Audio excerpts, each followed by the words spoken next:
Já está ligado aqui já? Ó, tá. Beleza.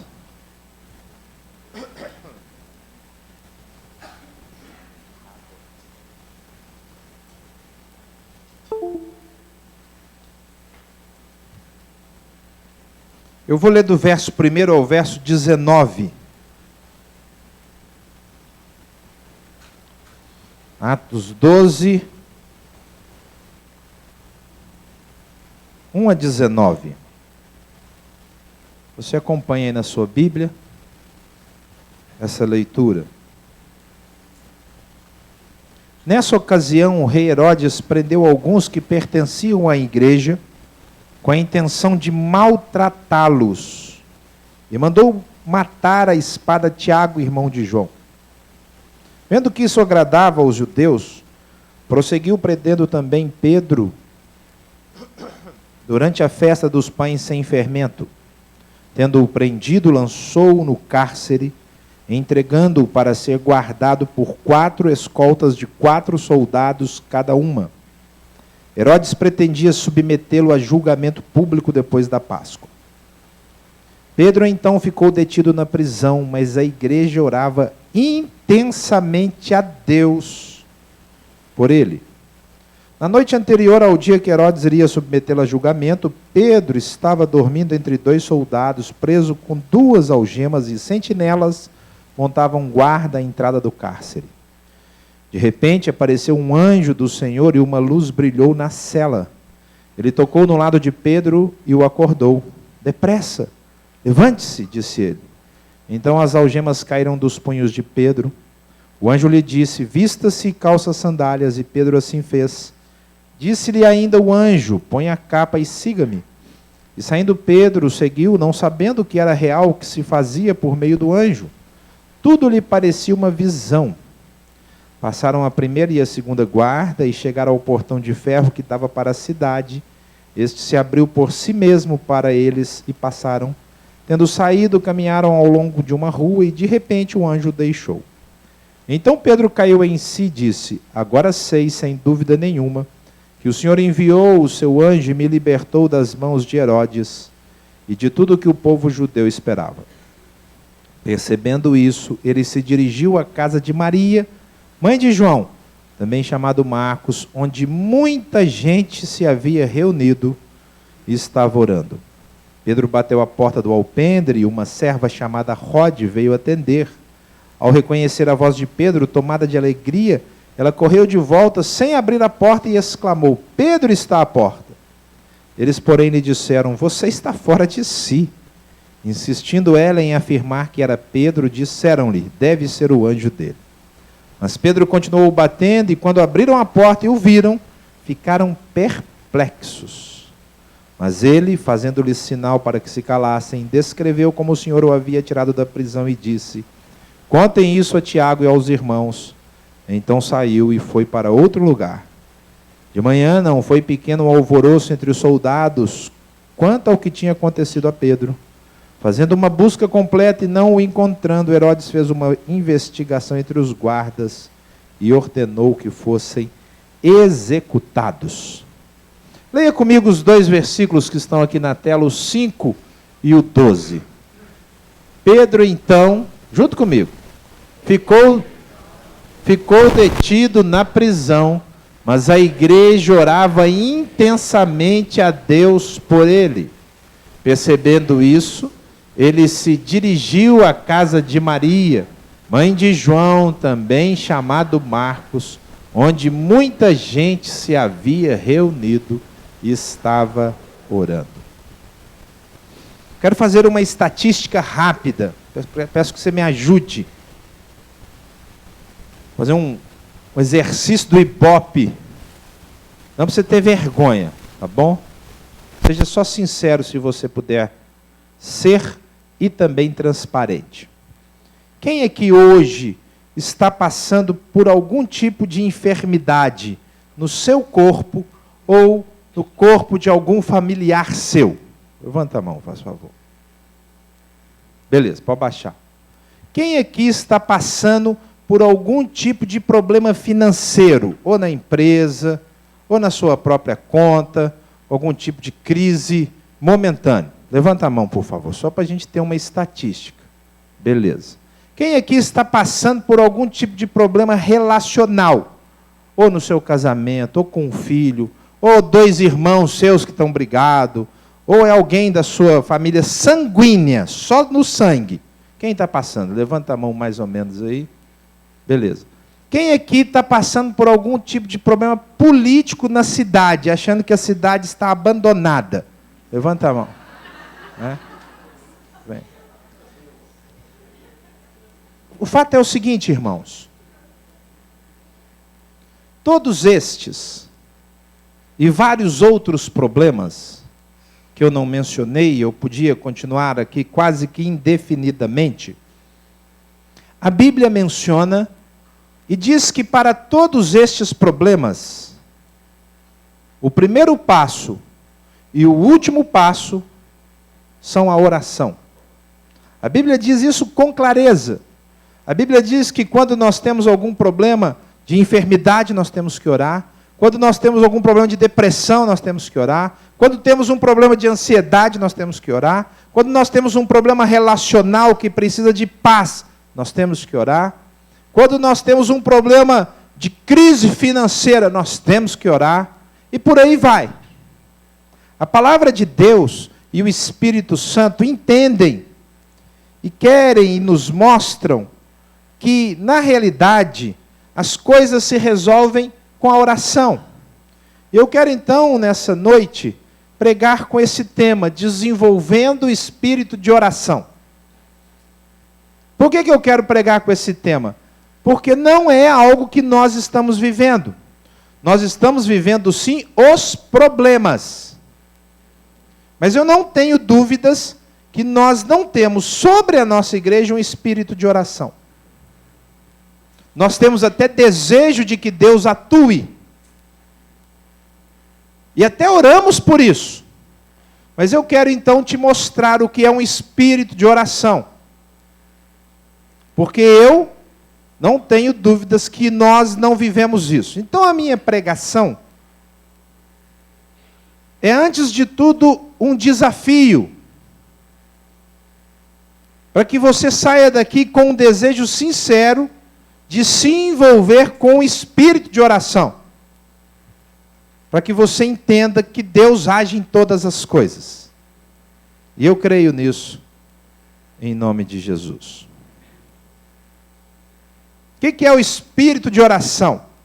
É a forma como a igreja vive e responde ao diabo, ao mundo e às pessoas. Ainda em Atos, abra lá para você ver, no capítulo 4, versículo de número 31.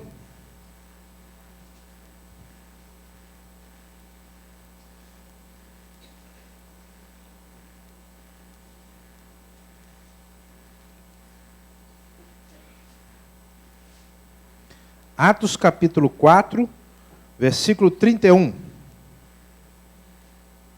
Diz assim a palavra de Deus: depois de orarem, tremeu o lugar em que estavam reunidos. Todos ficaram cheios do Espírito Santo e anunciavam corajosamente a palavra de Deus. Queridos, o Senhor Jesus inaugurou um ministério regado à oração. Eu falei para os casais na sexta-feira, e nós estudamos aqui na sexta-feira aquele episódio em que Jesus vem andando sobre as águas. E Pedro fala assim: se és tu, Senhor, manda-me ter contigo. E o Senhor fala: vem, e Pedro vai.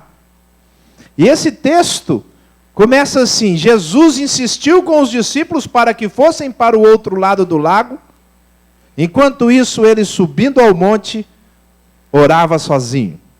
E ele orou sozinho do final da tarde até a madrugada, porque o hábito de Jesus era orar. E esse hábito foi transmitido à igreja. A igreja primitiva, a igreja de Atos, era uma igreja que, antes de tudo, orava. Aqui em Atos 4:31 nós vemos isso. Um dos exemplos em que a oração fazia parte da vida da igreja. Esse espírito de oração, irmãos, é um mover que nasce no coração das pessoas, gerado conjuntamente por Deus e pelo homem. Não é uma obra só de Deus. É um desejo que Deus tem, mas que o homem responde, que leva as pessoas a se dedicarem, como nós lemos lá em Atos, intensamente, individual ou coletivamente, à oração. Lá em Atos nós lemos no versículo 5 que havia oração incessante a Deus por parte dele. Maurício e Dário, vocês não estão acostumados, mas o bebezinho na hora da mensagem tem um berçário lá. Se ele não dormir, pode ficar lá um dos dois. Não precisa dos dois não, um só dá conta. Tá bom? Se ele ficar quietinho, não tem problema. Mas na hora da mensagem é só ficar lá quietinho no berçário, transmite para lá. Beleza? Queridos, a oração fazia parte incessante. E no versículo 12 nós lemos que muita gente da igreja estava reunida orando por Pedro. O mover é isso. O mover é o entendimento de que as coisas se resolvem na oração. O espírito de oração é quando você, na sua vida, descobriu isso. E você não abre mão de passar tempo com Deus e lutar com Deus as suas causas. O espírito de oração é quando você para de confiar no seu braço. Não, eu que vou resolver. Eu que vou produzir o dinheiro. Eu que vou resolver esse problema. Eu que vou arrumar o meu namorado. Eu que vou... Não, o espírito de oração é quando você vai diante de Deus e fala, Senhor, está aqui. E é sobre isso então que eu quero deixar claro para você. Para que você entenda que você pode desenvolver na sua vida e nós podemos desenvolver na igreja. Então, como que nós classificamos ou quais as características de um espírito de oração? Isso. Tem que achar o momento certo. O espírito de oração, então, queridos, em primeiro lugar, é um sentimento. Ele tem que surgir no meu coração como um desejo. Sentimento é aquilo que move a gente a querer. Não é o conhecimento que move a gente a querer. É o sentimento. Pensa numa comida que você gosta. Tem gente que fala, eu gosto de tudo. Mas todo mundo tem umas coisas que gosta mais do que outras. Tem gente que o prato predileto principal de tudo é jiló. A pessoa fala assim, de tudo que existe, o que eu mais gosto é jiló. Você deve conhecer alguém assim, não conhece? É difícil. Mas deve existir alguém que de tudo que existe, prefere um jiló.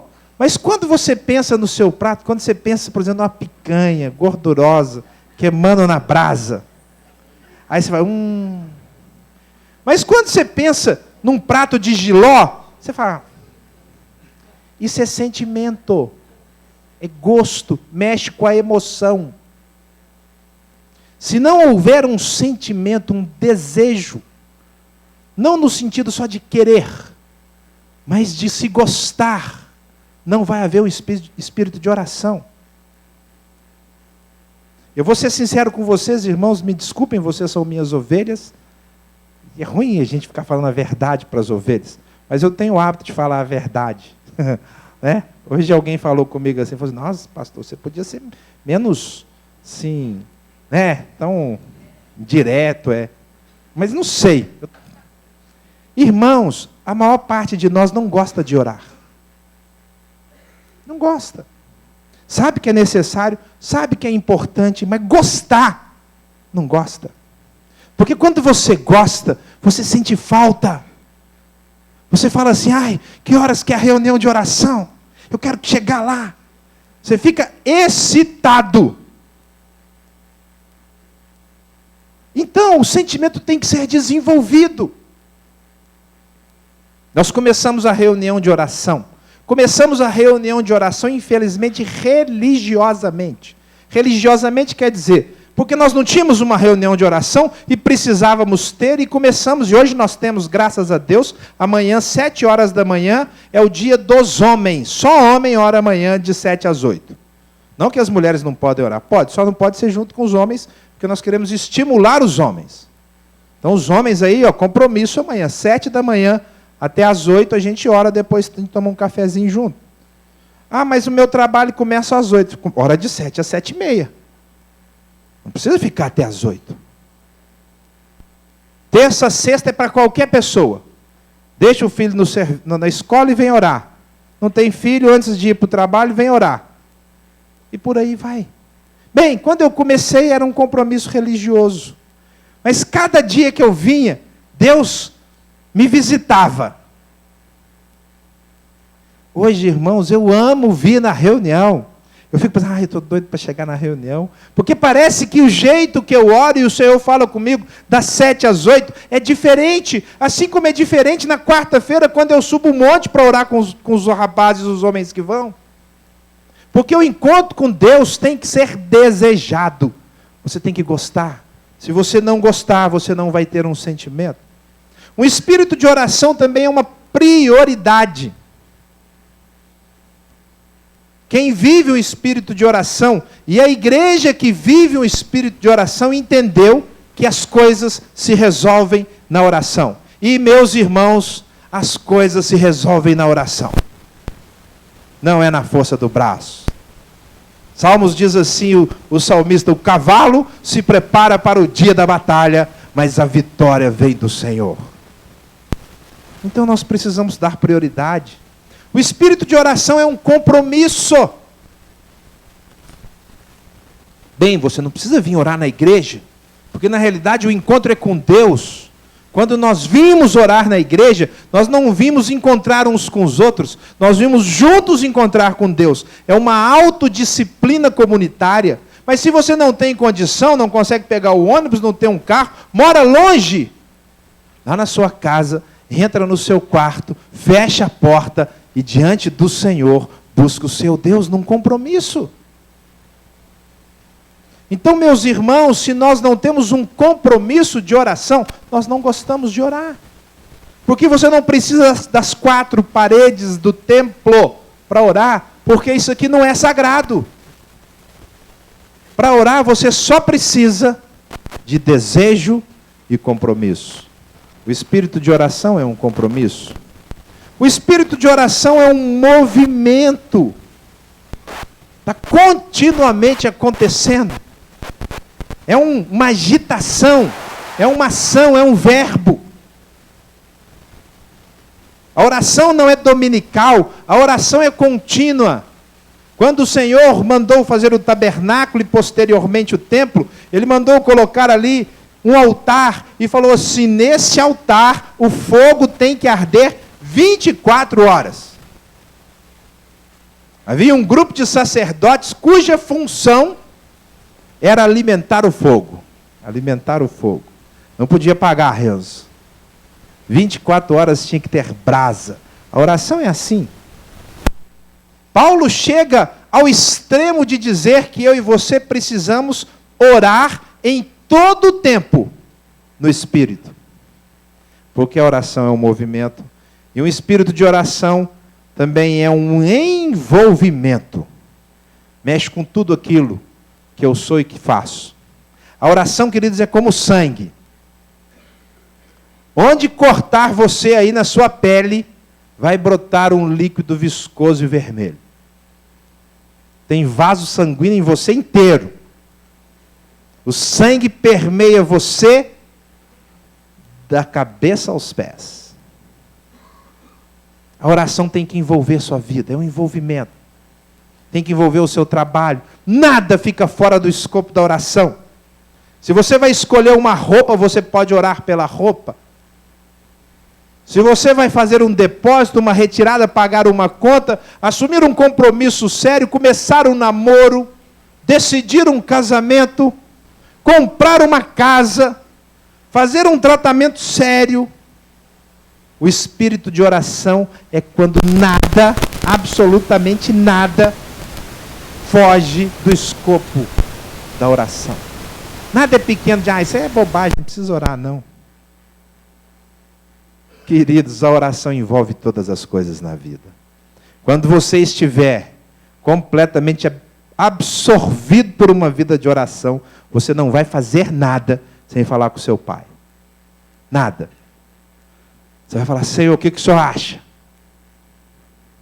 E essa intimidade vai ser tão grande, tão intensa, que o próprio Deus, antes de fazer as coisas, talvez comece a te consultar. Já pensou? Pensou, Marcos? Marcos, diz o Senhor, o Espírito Santo, estou pensando em fazer isso aqui na igreja. O que você acha? Já pensou o Senhor consultar você? Marlene, estou pensando aqui no seu bairro, lançar aqui. O que você acha? Porque, queridos, o nosso Deus age. E quando nós temos um espírito de oração, é exatamente essa certeza que nós precisamos ter. Então eu quero te mostrar aqui agora algumas coisas que envolvem um espírito de oração. Assim que eu achar o ponto de mudança, achei. O espírito de oração envolve a certeza de que Deus é soberano. Você crê que Deus é soberano? Crê mesmo? Quantas vezes você fala com Ele sobre as coisas sobre as quais Ele é soberano? Ou você crê num Deus soberano e você é mais ou menos um deísta. O deísta é aquele que crê que Deus é soberano, mas Ele criou tudo e está lá distante. Ele não se envolve com a criação. Quando nós cremos que Deus é soberano, que Ele manda nas coisas, que o braço dEle é presente, que os olhos dEle enxergam todas as coisas, nós precisamos ter um espírito de oração. Queridos, Jesus era marcado por isso. Eu fico impressionado com os acontecimentos de Jesus. Chegou num lugar, tem que pagar o imposto, e Jesus não tem dinheiro. Como é que faz? Pedro, pega uma vara, pesca um peixe. Não é rede não, é vara. É um peixe só. O primeiro peixe que vier, você abre o peixe, lá dentro tem dinheiro para o seu imposto e para o meu. Como é que ele sabe disso? Espírito de oração. Espírito de oração para resolver um problema financeiro. Um problema urgente. Uma necessidade do momento. Queridos, isso é soberania. Deus sabe todas as coisas. Irmãos, essa é a nossa garantia. Ele é Deus soberano. A sua vida está nas mãos dele, como disse a Teresa no louvor. Ele conhece tudo. Tem alguém que te persegue no trabalho? O seu Deus te conhece. Tem uma enfermidade atrapalhando o seu corpo? O seu Deus sabe disso. Tem um problema relacional atrapalhando a sua família e você não quer? O seu Deus conhece. Ele sabe todas as coisas. Por isso ele diz assim, do que você tem medo? Sabe quem é que tem medo diante das dificuldades? Quem não ora. Porque quem ora, quem vive um espírito de oração e sabe que o seu Deus está agindo, ele não tem do que ter medo. Porque ele confia no Deus vivo e verdadeiro que trabalha em todas as coisas para o bem daquele que nele espera. Então, queridos, o espírito de oração envolve esse conceito. Deus é soberano. Outra coisa, o espírito de oração tem que envolver a crença em milagres.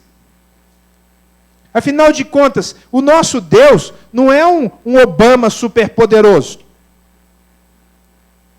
Não é um ser humano supercapacitado. O nosso Deus é o único Deus criador dos céus e da terra. Aquele que faz sair todo o seu exército de estrelas, septilhões, e sabe todas pelo nome. Todas. Aquele que criou todos os grãos de areia da praia. É o nosso Deus, irmãos. Onde está a nossa confiança? A nossa confiança é porque nós andamos pouco com Ele, então nós não a temos. Porque se nós andarmos e vivemos na dependência da oração, nós saberemos que o Senhor anda conosco. E às vezes Ele permite que a tempestade nos cerque. Às vezes, Ele nos coloca no meio da tempestade.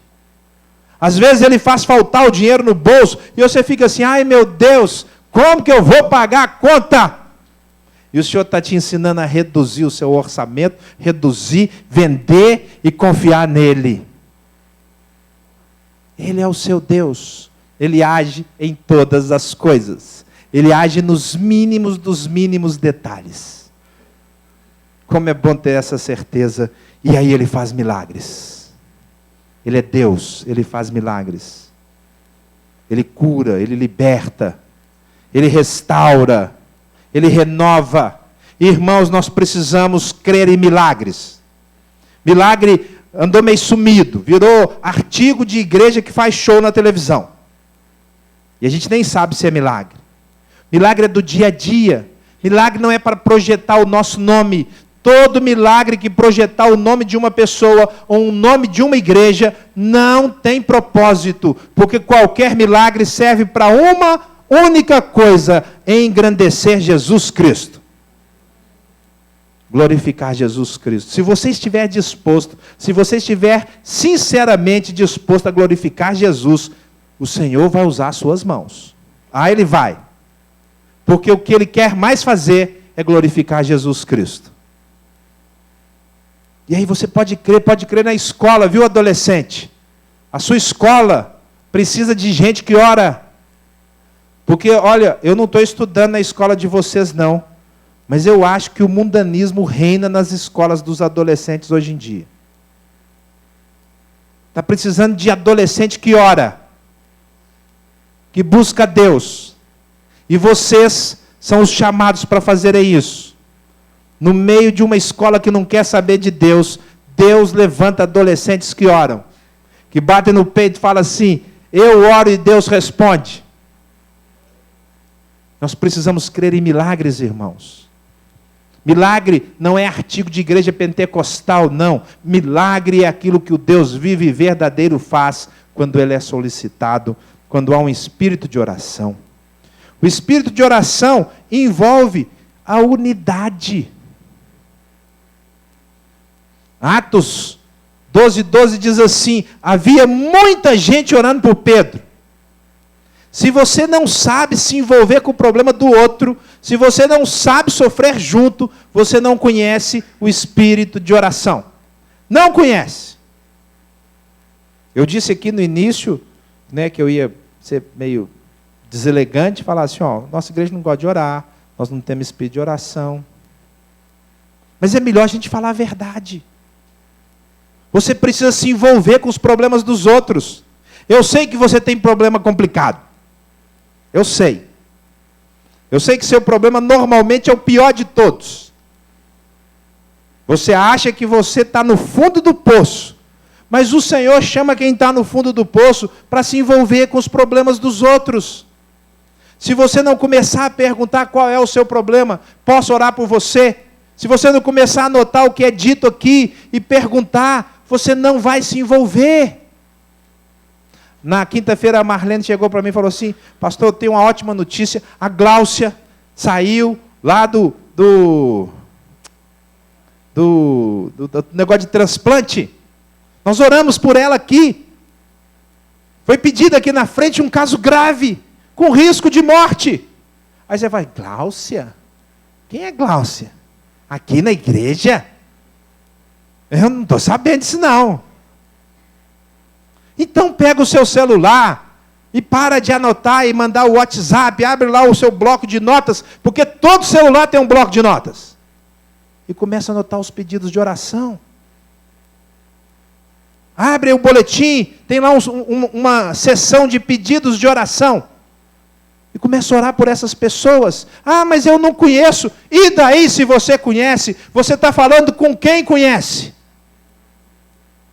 Então ore, meu irmão. Sofra junto. Descubra o problema dos outros. Saia do sol. Pare de ser o centro de referência da sua vida. Muita gente está sofrendo hoje, fazendo terapia. achando que não presta, porque só pensa nele.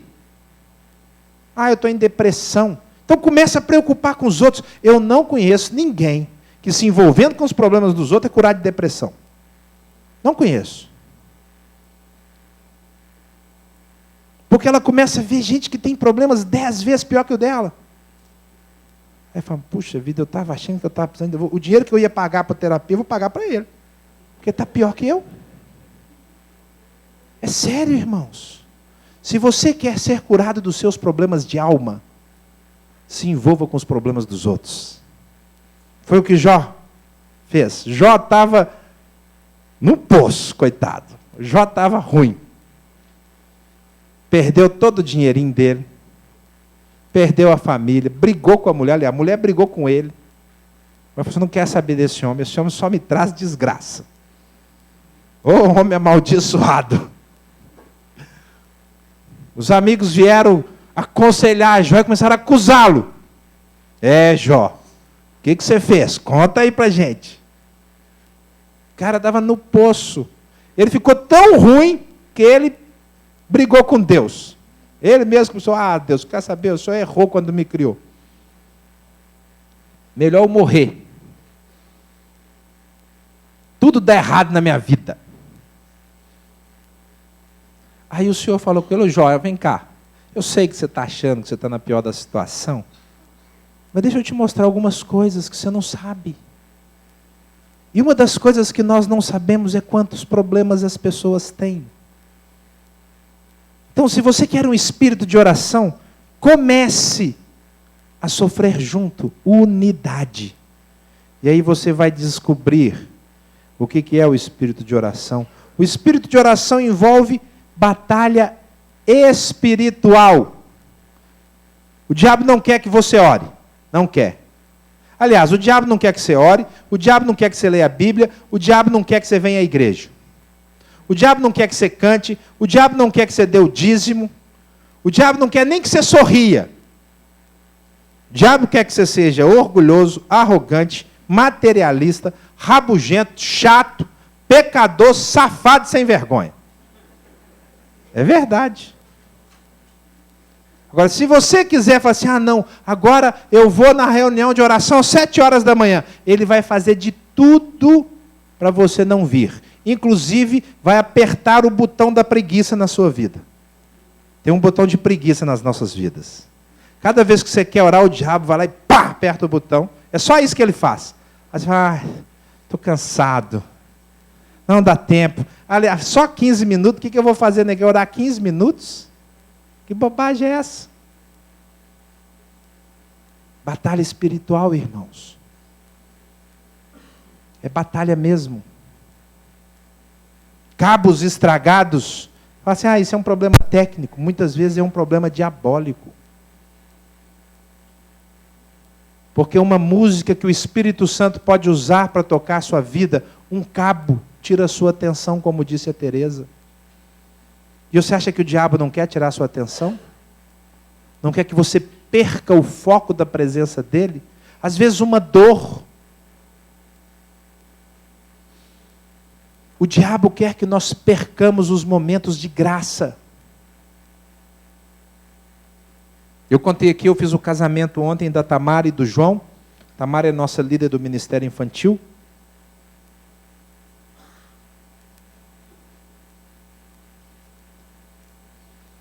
E a mãe do João veio de Araçatuba, teve uma cólica, uma crise renal de manhã, veio para o casamento, foi direto para a UPA. O casamento era de tarde, era mais ou menos 12:30, 1h. Que hora que você levou a Sarinha para o cabeleireiro? Nesse horário, né? 1h. Eles me ligaram, falaram assim, pastor, ora por ela que ela está lá na UPA e provavelmente não vai no casamento. Imagina a mãe do cara, o filho homem, e vai perder o casamento? Eu estava lá fazendo uma batata assada, aquela, Lu, que você fez no acampamento, você me ensinou, eu estava lá descascando a batata, preparando para assar e tal, né? Aí botei no forno, fui lavar a louça e o Espírito Santo falou assim, ore por ela e ore com ela. Eu falei, Senhor, mas a Teresa saiu, eu estou com o Mateus não entra na UPA, primeira coisa que a gente faz é colocar empecilho. Aí o Senhor falou comigo assim, por que você não liga para ela? Não tem telefone, não? Eu falei, tenho, ué. Então vou ligar. Aí peguei o telefone, era interurbano, liguei lá no hospital, a Jaqueline, irmã do João, filha da moça, da Ivete, falou assim, ó, pastor, ela está dormindo, está medicada, provavelmente a gente não vai, porque já são 1h, o casamento é 3h30. Eu falei assim, ó, é o seguinte, eu posso fazer uma oração? Pode. Fiz uma oração, orei. Falei, Deus te abençoe, tá? Passou 10 minutos, ela me mandou uma mensagem, falou, pastor, o senhor não vai acreditar. Mas ela está de alta, nós estamos indo embora e ela vai no casamento. Aí eu falei assim, é lógico que eu acredito, porque eu orei porque o Senhor me mandou. É batalha espiritual. Queridos, o diabo quer tirar a bênção das pessoas. O diabo não é culpado pelas nossas escolhas, nunca. Mas ele pode atuar em coisas materiais, porque Deus permite. E quando ele estiver atuando, é com a sua oração que você vai desmascará-lo. E se você orar, ele tem que obedecer, porque você ora no nome de Jesus. E ele não pode com esse nome. A Bíblia diz que ele expôs ao desprezo todo principado e potestade. E quantas vezes nós somos envergonhados por atitudes simples de demônios, porque não temos um espírito de oração capaz de discernir o que o inimigo faz. Queridos, ou nós somos cristãos e cremos nesse livro, ou então vamos viver uma ciência cristã que não crê em demônios. Mas os demônios não são maiores do que a cruz de Cristo Jesus.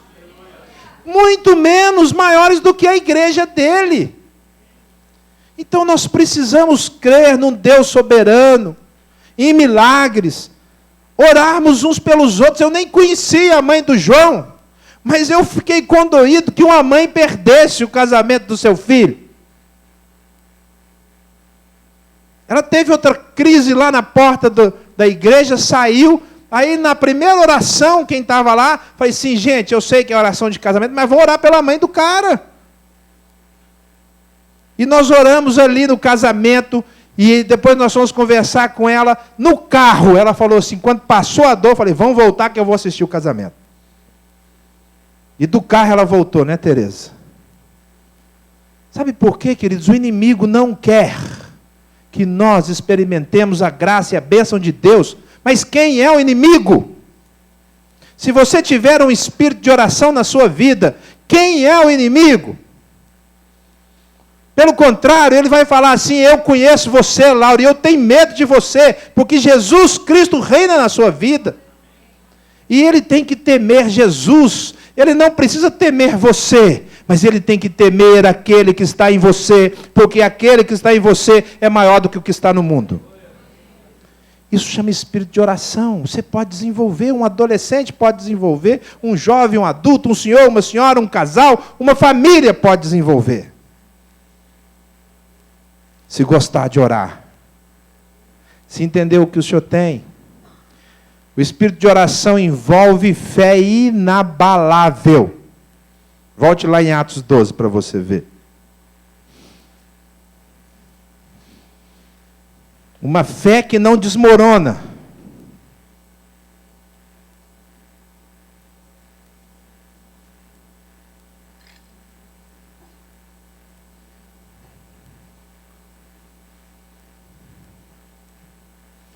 Versículo 15, 16.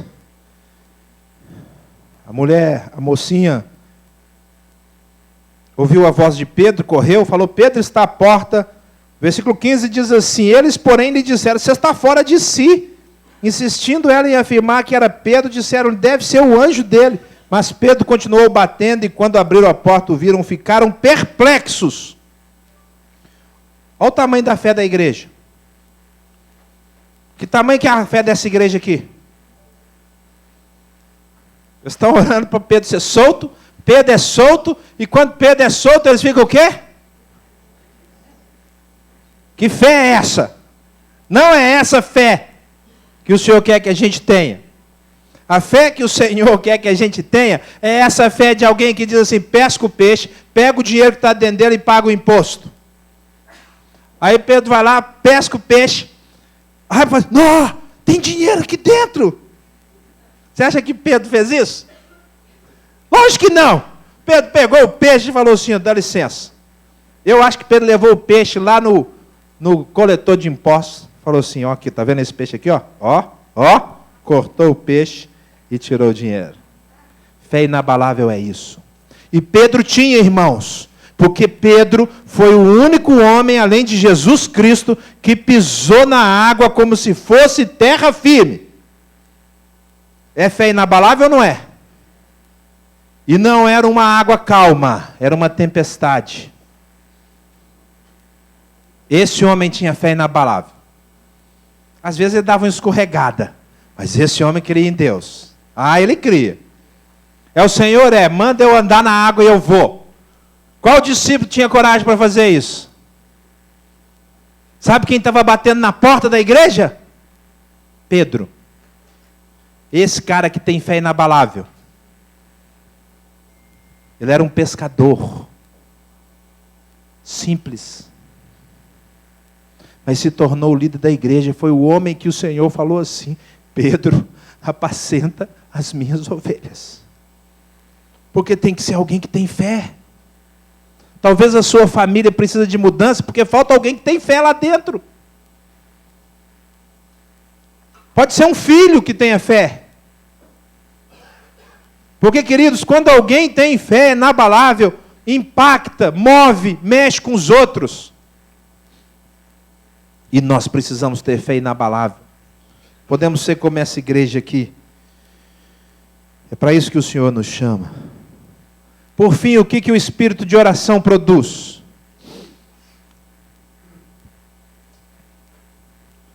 O espírito de oração produz respostas de oração poderosas e sobrenaturais.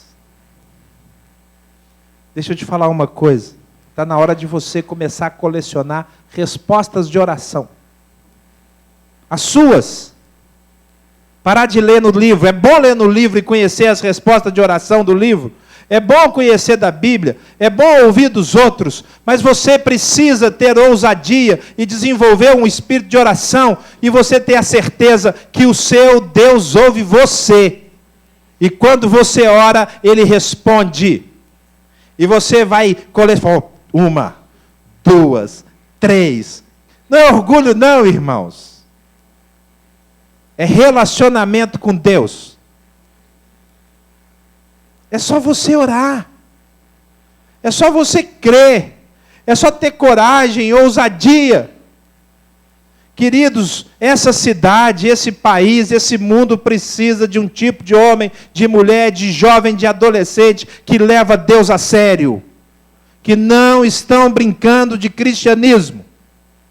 Outro dia eu preguei uma mensagem mais ou menos desse estilo. O mundo precisa de profetas, somos nós. O que você quer ser? O melhor vendedor da terra? O melhor advogado? A melhor professora? O melhor bancário? O que você quer ser? Queira ser um profeta de Deus, uma profetisa do Senhor. Onde você está? E aí o Senhor vai abençoar o que você faz. Vai abençoar a sua venda. Porque na realidade você vive para a glória dEle. E Ele vai honrar você. Ele vai ter prazer em você. Ele vai falar assim, esta é minha serva. Nela eu me realizo. Este é o meu servo. Nele eu me comprazo. Eu fico feliz. Queridos, o Senhor quer se alegrar com as nossas vidas. Com a sua vida, com a minha vida, com a vida dessa igreja. Precisamos de respostas de oração. O espírito de oração produz mais unidade ainda. Se nós começarmos a orar, se amanhã cedo os homens estiverem aqui orando, e não desistirem, tiverem perseverança, e as mulheres virem nos outros dias, e orarmos nas semanas de consagração, e orarmos nos domingos, e chegarmos mais cedo para orar, e nós desenvolvemos um espírito de oração. E, irmãos, ninguém segura a unidade dessa igreja. Ah, não segura. Porque nós vamos interceder uns pelos outros, nós vamos conhecer uns aos outros, nós vamos nos preocupar uns com os outros, nós não vamos viver uma comunhão de nuca. Sabe o que é uma comunhão de nuca? É essa que você senta atrás da pessoa e só vê a nuca dela. Está vendo a nuca dela? Você quer ver o rosto da pessoa agora? Faz assim, vira para trás para você ver, vira para trás. Está vendo? É. Viu a nuca de novo, né? Esse formato não dá. Não dá. Isso aqui não foi feito para comunhão, viu, irmãos? Não foi. É o que a gente tem agora de 7 às 9. Não é para comunhão. Quer ter comunhão? Pegue o nome de alguém e fale, eu vou orar por você. De quem? Eu não conheço ninguém. Está aí uma oportunidade para conhecer. Em vez de ter vindo pensar só em você, ter vindo receber só a sua comida, consagrar o sobrinho, pega o nome de alguém. Fala assim, vem cá, qual o seu nome? Só que meu? É. Eu vou orar por você. Mas eu nem tenho pedido, não tem problema, eu vou orar por você. Chama envolvimento, unidade. E aí você para de pensar só em você. Você entende que você faz parte de um corpo. O espírito de oração produz salvação, crescimento e testemunho na sociedade. Sabia disso? Produz salvação, porque você vai começar a orar por gente que não crê em Deus. Gente que não está acostumada a ouvir falar que Deus transforma situações. E aí a situação da pessoa vai ser transformada e ela vai pensar assim, engraçado, não mudava, mas ele orou por mim e mudou. Porque você teve coragem de falar, eu vou orar por você. Produz testemunho. Eu acompanho um candidato a prefeito, oro por ele, oro com ele. Quando eu estou com ele, eu oro com ele. E acompanho porque creio que Deus vai colocá-lo lá. Não sei se Deus vai fazer isso, mas eu creio nisso. Da última vez que eu encontrei com ele, eu falei com ele, olha, se você for fiel a Deus, Deus vai te colocar lá, mesmo que você não esteja entre os 2 primeiros da pesquisa. Mas o Senhor é poderoso para fazer muito mais do que você pensa. Mas você tem que ter temor de Deus. Nós tivemos uma reunião segunda-feira com os líderes da campanha, tesoureiro, braço direito, e ele me chamou, e chamou um outro filósofo aí da cidade. E nós estávamos lá, e ele foi orientado pelo chefe de campanha a ter uma campanha que batesse, que fosse agressiva contra os primeiros colocados. E o cara falou isso, e o tesoureiro falou aquilo, e o outro falou aquilo, e eu e o filósofo falaram, a gente acha que você não deve fazer isso. Eu falei, eu acho que você não deve fazer. Eram 4 e nós 2. Eu não sei qual a fé do filósofo. E de repente esse candidato começou a chorar e falou assim, eu vou fazer o seguinte, a minha decisão é, eu estou aqui porque eu creio que Deus quer me usar nessa cidade. Então eu não vou bater em ninguém. Chama temor. Enquanto nós somos semente, as pessoas à nossa volta sabem que há um Deus. Eu não sei se ele vai continuar temendo a Deus até o final da campanha. Mas a minha presença tem que levar a pessoa a ter temor de Deus. Ou então a rejeitar qualquer que seja o lugar que você está. Eu admiro a Eide enquanto professora. Eide dá aulas em universidades que não são cristãs. Mas aonde ela ensina medicina, ela fala de um Deus soberano que criou a célula. Eu estive na casa dela para participar de um jantar que ela faz para os alunos de medicina dela. E ela falou, pastor, vai dar uma palavra para meus alunos. E ela chama todos os alunos. Queridos, onde nós somos colocados? Nós somos colocados para testemunho. É para isso que você existe na sociedade. Para que as pessoas conheçam Deus através de você. E por fim não, penúltimo lugar, o espírito de oração produz novas experiências espirituais. Irmãos, nós precisamos ter sede de coisas de Deus. Sede de experiências novas. Quem diz isso é o próprio Senhor. O Senhor, irmãos, Ele tem muitas coisas para dividir conosco. Mas se eu e você não tivermos vida de oração, nós não vamos experimentar coisas novas. Nós não vamos sentir o lugar tremer. Nós não vamos passar pela experiência de dizer, Deus está aqui. Precisamos crer que o Senhor faz coisas novas. A Bíblia é o registro das novidades de Deus. Então creia na sua casa. Creia no seu bairro, na sua rua. Nós começamos a igreja na nossa casa, eu e a Tereza. Essa semana, terça-feira, nós vamos convidar visitantes que não são cristãos. Nós vamos convidar porque nós queremos vê-los alcançados pela graça. Nós cremos em experiências novas. Qual o dom que você tem pedido a Deus? Qual o dom? Começa a pedir. Ah, mas pastor, pode pedir qualquer dom? Qualquer um. O Espírito Santo não vai dar o que você quer, talvez. Mas Ele não vai deixar você sem o dom. Eu já estou pedindo mais. O Senhor já me deu 6 dons. Agora eu estou pedindo outro. Eu estou até achando que Ele já me deu um que não é o que eu estou pedindo. É verdade. Eu estava tomando banho ontem, falando, Senhor, engraçado, eu estou pedindo esse, o Senhor não me dá esse. Por quê?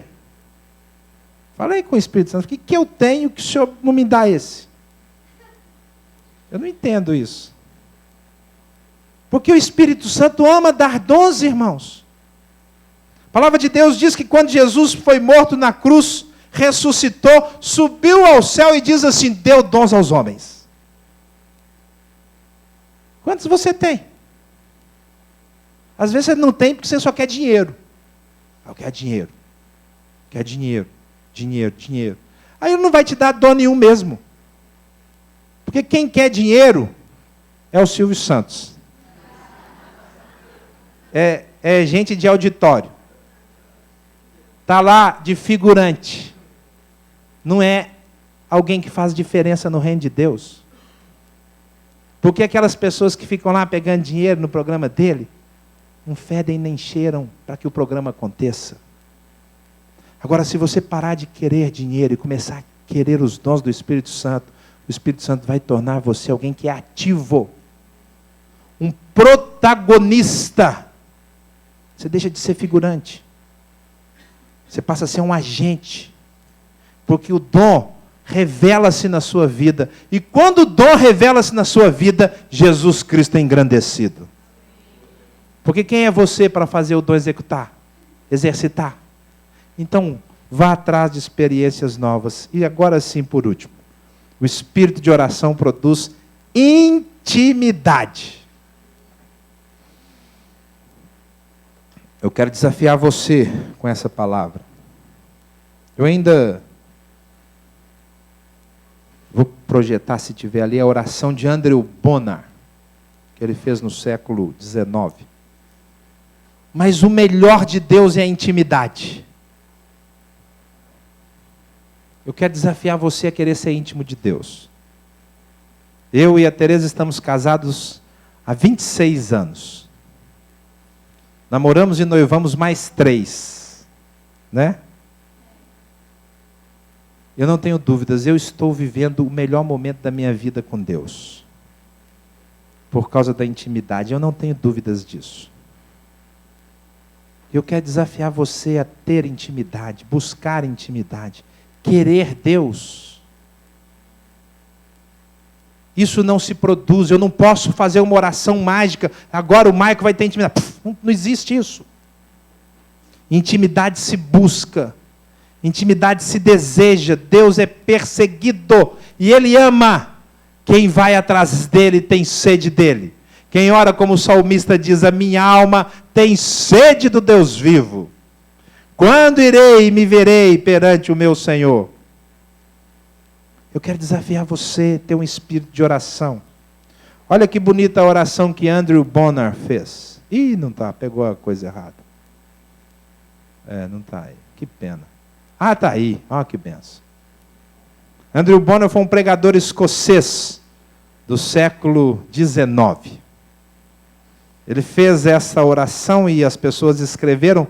Ele pregou no grande avivamento americano de 1848 a 1850. E ele dizia assim: ore, meu irmão, ore. Ore a despeito das oposições de Satanás. Passe horas em oração.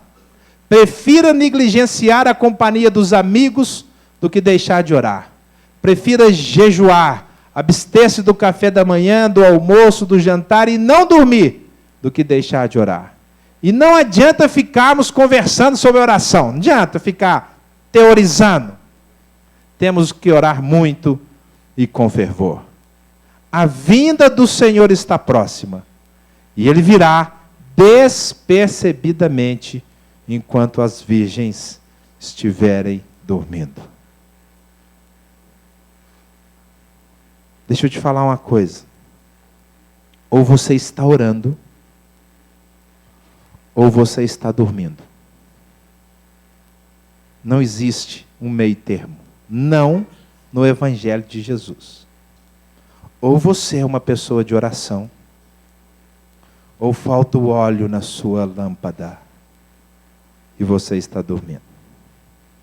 Que tipo de pessoa é você? Vamos orar? Feche os seus olhos um pouquinho. Como disse Andrew Bonar, não adianta ficar falando sobre oração. Eu quero desafiar você a assumir o compromisso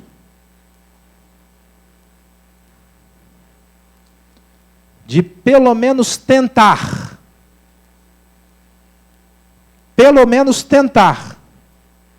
desenvolver um espírito de oração na sua vida. É um compromisso individual. Então pense antes de fazê-lo. Não precisa fazer, você não tem que agradar ninguém aqui. Essa igreja aqui não precisa ser agradada por você. Você é amado do jeito que você é. Então não precisa assumir se você não entendeu. Mas se você entendeu e entende que quer isso, e pelo menos vai tentar desenvolver um espírito de oração e quer assumir um compromisso publicamente, diante de Deus e diante dos homens, eu convido você a ficar em pé no seu lugar e nós vamos orar juntos.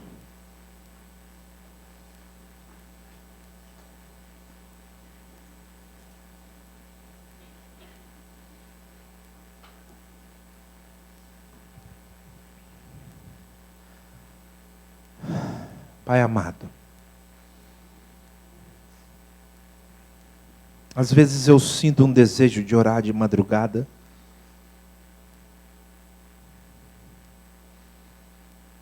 mas sou vencido pela minha própria preguiça. Mas eu tenho certeza que é o Teu Espírito me chamando, dizendo: vem orar comigo. Esse mesmo Espírito fala com cada um dos irmãos. Esse mesmo Espírito diz assim: vem orar comigo. Eu quero falar com você, eu quero falar através de você. Eu quero soprar. Eu não tenho dúvidas. Eu não tenho dúvidas, Espírito Santo, que o Senhor tem o desejo de levantar um exército, como nós cantamos aqui, de homens e mulheres que oram mesmo, que não dependem do marido orar, que não dependem da esposa orar, não dependa se os pais oram. O Senhor quer levantar pessoas que gostam de orar. Homens que gostam de orar, mulheres que gostam de orar, adolescentes que gostam. Que não se preocupam com o diabo, com as crises, com as lutas. Gente que tem prazer em Ti. Oh, meu Deus. Eu sei que o Senhor quer fazer isso nessa igreja. Para que eu não tenha que falar num futuro que esse Espírito ainda não existe aqui. Então, a todos nós que estamos de pé, incomoda poderosamente. Passa em cada coração, incendeia, faz queimar uma chama intensa nessa alma, para que essa pessoa amanhã, na segunda-feira, te deseje acima de todas as coisas, te deseje na terça, no trabalho, na escola. Sinta o sopro do Espírito quando estiver dirigindo ou dentro do ônibus.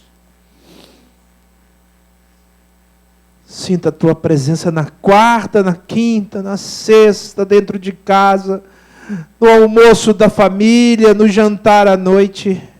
No sábado, ainda que descanse, saiba que paira sobre ele o espírito de oração.